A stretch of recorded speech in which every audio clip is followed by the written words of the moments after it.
చిరంజీవి గారు ఇప్పుడు కొత్తగా యాక్ట్ చేస్తున్న మూవీ 'విశ్వంబర'. అయితే చిరంజీవి గారు ఈ 'విశ్వంబర' మూవీకి ముందు లాస్ట్ యాక్ట్ చేసిన మూవీ 'బోలాశంకర్'. అయితే 'బోలాశంకర్' మూవీ రిలీజ్ అయ్యి 2 ఇయర్స్ అయిపోయింది. అయితే 'బోలాశంకర్' మూవీతో చిరంజీవి గారికి ఒక మంచి హిట్ వచ్చింది. అయితే చిరంజీవి గారు 'బోలాశంకర్' మూవీ రిలీజ్ తర్వాత 2 ఇయర్స్ టైం గ్యాప్ తీసుకొని ఇప్పుడు మళ్ళీ ఈ 'విశ్వంబర' మూవీలో యాక్ట్ చేస్తున్నారు చిరంజీవి గారు. చూడాలి చిరంజీవి గారికి ఈ 'విశ్వంబర' మూవీతో కూడా ఒక మంచి హిట్ వస్తుందా లేదా అనేది మనం ఈ 'విశ్వంబర' మూవీ రిలీజ్ అయ్యాక చూడాలి. 'విశ్వంబర' మూవీలో అషికా రంగనాథ్ గారు యాక్ట్ చేస్తున్నారు. అయితే అషికా రంగనాథ్ గారు ఈ 'విశ్వంబర' మూవీకి ముందు లాస్ట్ యాక్ట్ చేసిన మూవీ 'నాసామిరంగ'. అయితే 'నాసామిరంగ' మూవీ రిలీజ్ అయ్యి 1 ఇయర్ అయిపోయింది. అయితే 'నాసామిరంగ' మూవీ రిలీజ్ అయ్యి మంచి హిట్ అయింది. అయితే 'నాసామిరంగ' మూవీతో అషికా రంగనాథ్ గారికి ఒక మంచి హిట్ వచ్చింది.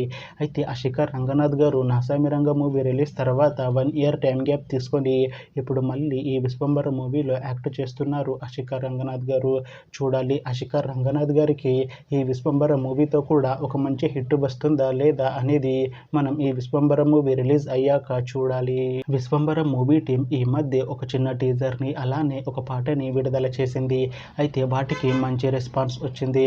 అయితే 'విశ్వంబర' మూవీ టీం ప్రస్తుతం షూటింగ్లో బిజీగా ఉన్నారు. అయితే ఈ 'Vishwambhara' movie shooting already 90% complete అయిపోయింది అంటున్నారు మూవీ టీం. అయితే ఈ 'విశ్వంబర' మూవీ టీం మాత్రం చాలా కాన్ఫిడెంట్గా ఉన్నారు. ఈ మూవీ మంచి హిట్ అవుతుంది అని అంటున్నారు. అయితే ఈ 'విశ్వంబర' మూవీని ఈ అక్టోబర్లో రిలీజ్ చేస్తాము అంటున్నారు మూవీ టీం. చూడాలి 'విశ్వంబర' మూవీ రిలీజ్ అయ్యాక మంచి హిట్ అవుతుందా లేదా అనేది మనం ఈ 'విశ్వంబర' మూవీ రిలీజ్ అయ్యాక చూడాలి.